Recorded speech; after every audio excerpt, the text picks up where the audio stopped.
Assalamualaikum warahmatullahi wabarakatuh. Berjumpa lagi dengan saya di Ngurus Channel.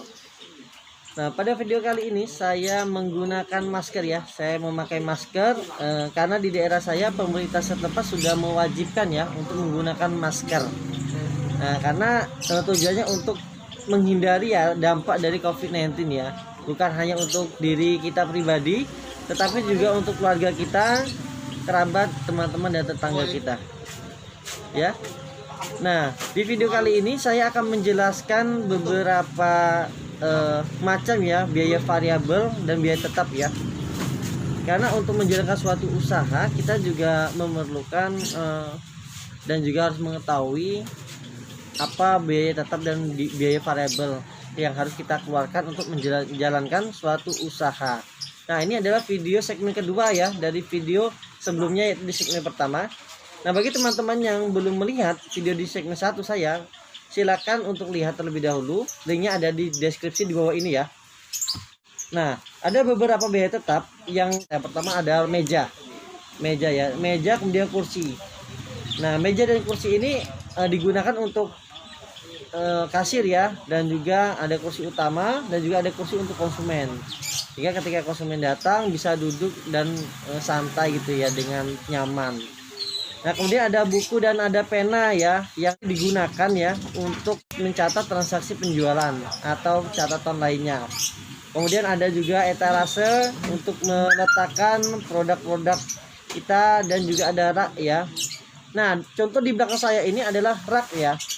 Rak yang digunakan untuk produk-produk pertanian seperti untuk herbisida, untuk bibit tanaman. Kemudian kita juga memerlukan lakban dan juga sapu dan serok untuk membersihkan toko kita tiap harinya, dan kita butuh timbangan juga centong ya untuk menimbang pupuk, misalkan ada yang beli kiloan, dan kita membutuhkan kalkulator untuk menghitung. Kita memerlukan gantungan ya, jadi gantungan di atas plafon kita perlu untuk meletakkan barang dagang kita, karena jangan sampai di toko kita ini yang masih luas itu tidak dimanfaatkan untuk meletakkan barang dagangan. Itu mubazir ya. Karena ketika ada tempat yang kosong ya kita harus bisa memaksimalkan tempat itu untuk menambah item dagang kita ya. Nah, kemudian ada lampu ya, lampu penerangan ya, supaya toko kita ini terang jadi kelihatan produk-produknya, dan juga ada kipas angin ya. Nah, itu contohnya di belakang itu ada kipas angin ya.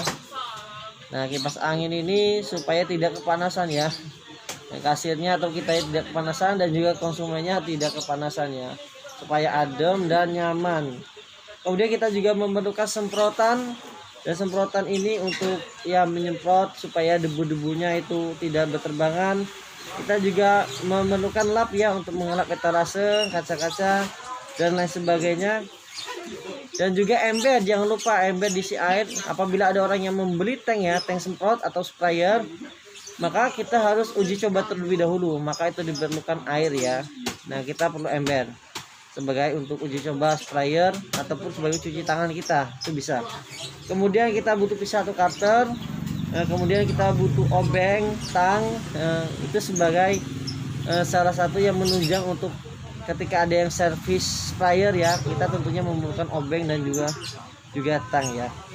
Dan juga kita perlu gunting ya untuk menggunting tali misalkan, atau membuka dus dengan gunting itu bisa.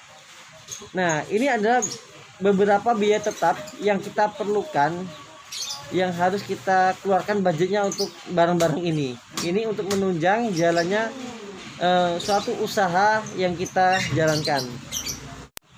Nah, satu lagi ya, kita juga memerlukan CCTV seperti di belakang saya ini, itu di atas ya, di atas itu ada CCTV yang fungsinya untuk mengawasi gerak-gerik atau jalannya usaha di toko kita ya.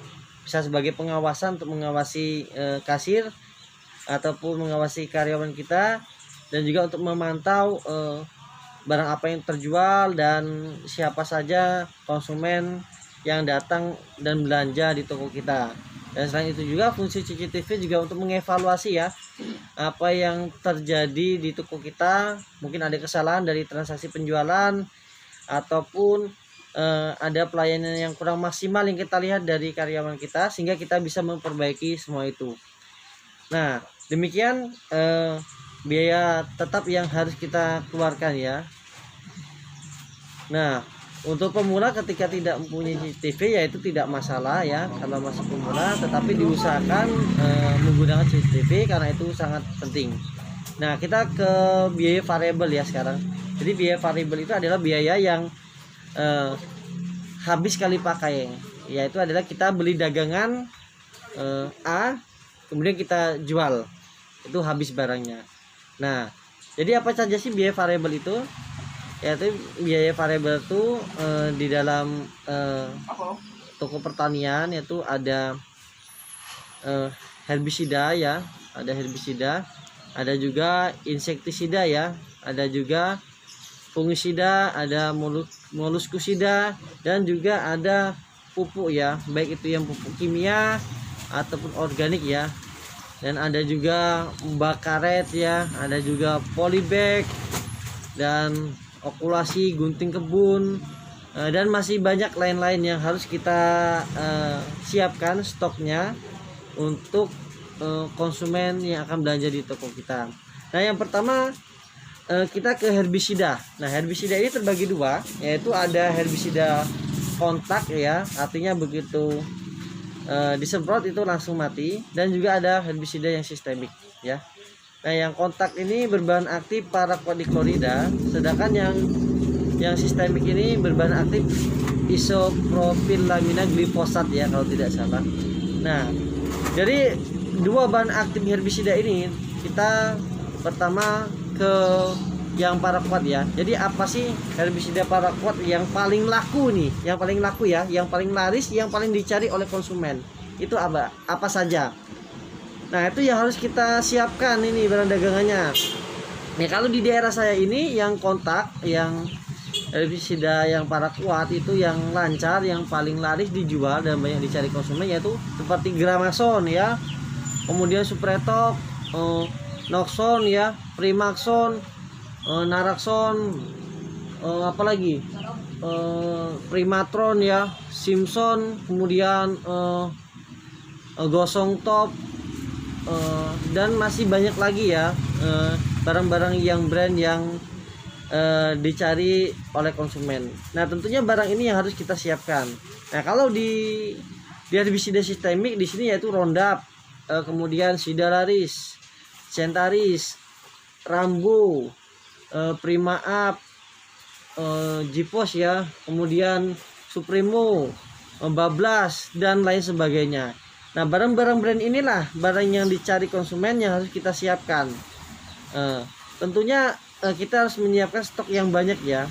Tentu apabila kita memiliki model yang banyak. Tapi kalau kita baru menjalankan suatu usaha itu, modal kita pas-pasan ya, kita tetap harus menyetop ya, harus menyiapkan barang tersebut, tetapi tidak perlu banyak ya, cukup 2 saja. Yang penting ketika konsumen datang ke toko kita, barang tersebut ada. Nah, kemudian juga yaitu insektisida. Nah, insektisida apa nih yang paling banyak dicari nih oleh konsumen, itu apa aja mereknya? Nah, kita harus menyiapkan. Nah, kemudian ada juga fungisida untuk mengendalikan jamur. Mereknya apa saja sih yang paling banyak dicari? Nah, kita harus juga menyiapkan produk ini atau merek dagangan ini yang dicari oleh konsumen.